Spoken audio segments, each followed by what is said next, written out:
আইনের বেড়াজালে আটকে আছে ঝিনাইদহ পৌরসভার শপিং মল নির্মাণ কাজ। নষ্ট হচ্ছে কোটি টাকার সামগ্রী, নির্মাণ কাজ বন্ধ থাকায় চলছে দখল বাণিজ্য, গড়ে উঠছে দোকানপাট। ঝিনাইদহ প্রতিনিধি এম রায়হানের তথ্যচিত্র, ডেস্ক রিপোর্ট। আধুনিক বহুতল শপিং মল নির্মাণ করতে ভেঙে ফেলা হয় ঝিনাইদহ পৌরসভার পুরনো মার্কেট, অপসারণ করা হয় পাশের শিশু পার্কটিও। এরপরেই মামলা ঠুকে দেয় পরিবেশবাদী সংগঠন বেলা, আটকে যায় নির্মাণ কাজ। গত 4 বছরের বেশি সময় ধরে পড়ে থেকে এভাবেই নষ্ট হচ্ছে লোহাসহ মূল্যবান নির্মাণ সামগ্রী, চলছে দখল বাণিজ্য। কিছু অবৈধ দোকানদার তারা নতুন একটা মার্কেট করে সেই মার্কেটের সামনে একটা মার্কেট করে ফেলেছে নতুন করে।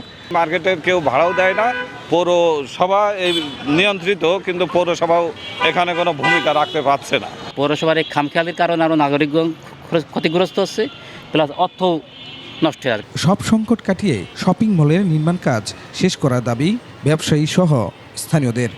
এভাবে পড়ে আছে, কারণ পড়ে না থাকে যদি এখানে কিছু একটা হতো তাহলে দেখা যায় ঝিনাইদহ শহরের একটা উন্নতি হতো।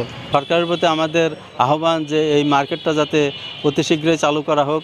এদিকে দ্রুত মামলা নিষ্পত্তির মাধ্যমে কাজ শেষ করার আশ্বাস পৌর কর্তৃপক্ষের। বিষয়টি নিয়ে আমরা অবগত আছি এবং আমরা এ বিষয়ে আমাদের যারা আইনজীবী আছেন তাদের সাথেও কথা বলছি।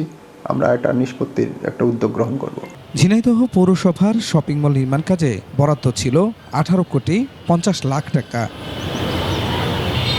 Khurshid Alam, desk report, 21 television.